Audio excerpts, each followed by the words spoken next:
Hello. Today we're going to demonstrate some of the new features with respect to logging into your BracketPal site as a user and taking advantage of some of the functions that are available to users in the system. So the very first step as a user is going to be to just click sign in. If you already have an account, you can fill out the username or email address here and click password, and then click sign in and you'll be good to go. If you do not already have an account, let's click need an account and let's create a username here. So I'm going to use the username Jesse, password test, and then use my email address. It's important that you use the email address, especially if you're in a league, that you use the email address that is associated with the registration that you did, so that the email address is the same between what we have and between what you use for your account here, because that is going to determine how it assigns you to a team. So let's create an account. Get this notification your account's been created. Please check your email and click the link in the to validate the account before you're able to log in. So there we got the account validation email, came right in right away. Let's go ahead and click on that. That should load in just a second for us here.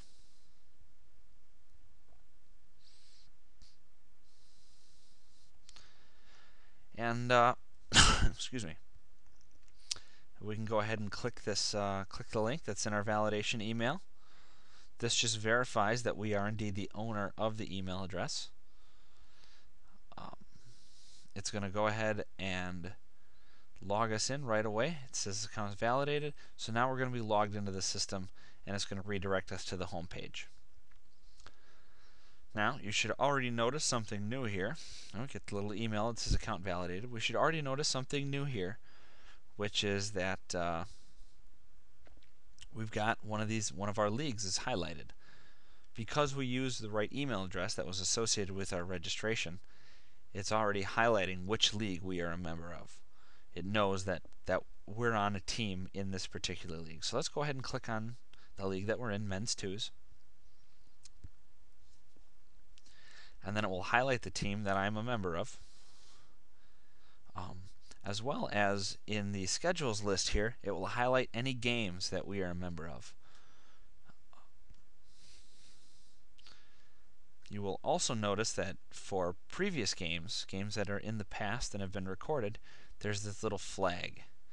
This little flag indicates that we have the ability to mark a result as inaccurate. For example, let's say this game against with us versus Comp Bronsdorf, that it gave the win to Bronsdorf, but for whatever reason that was inaccurately recorded. So let's go ahead and click this little flag. And here we can change the results. Or rather, we can submit an updated change.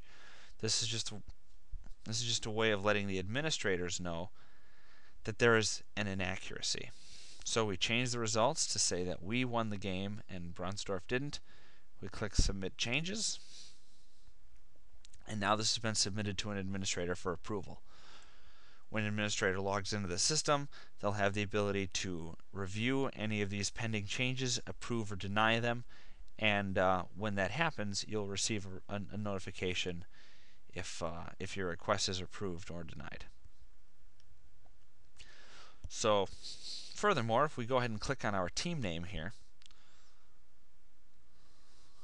we will see that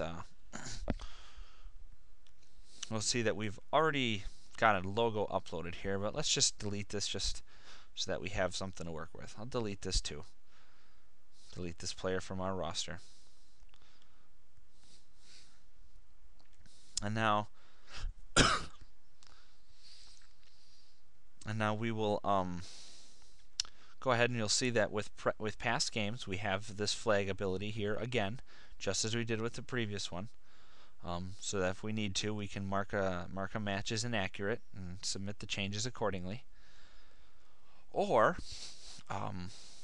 some teams would like to have a team name that isn't just their name. In that case, we would click Request Rename, and we could put in a new team request. So let's just we'll put in the Bumpers. That's what we want our team name to be. Go ahead and click Submit Request and click OK. That request has been submitted off to an administrator for approval.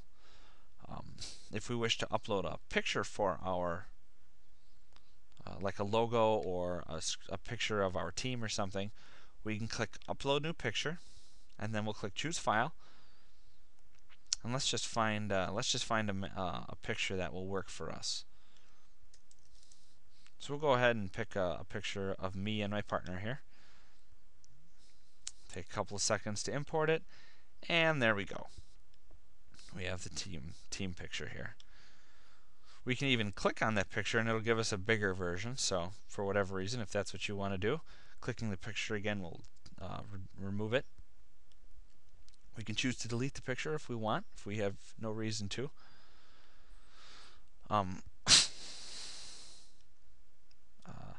If we want to add additional players to our roster for whatever reason, in this case this is the doubles team, so we don't necessarily need to have any more than 2 players. That would be unnecessary.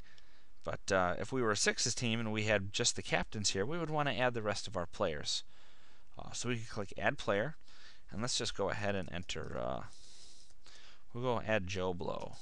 Joe Blow at hotmail.com from Milwaukee, Wisconsin. Click Add Player, and it detected here that Joe Blow already exists in the system. So we can just click Add to Roster, and that person, if he's in another league, will already be in the system here. So that's just perfect for us. If the person doesn't exist in the system, it'll just create them for you.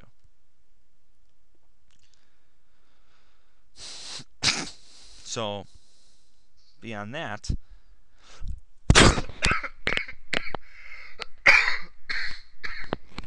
excuse me. So now if we were to click on, let's click on a team that we've already played. We've played Comp Bronsdorf. We played them first. Taking a couple seconds to load, and then here we go. So you'll see that if you're looking at a team information page, any teams that they play in your schedule will automatically be showing up right here.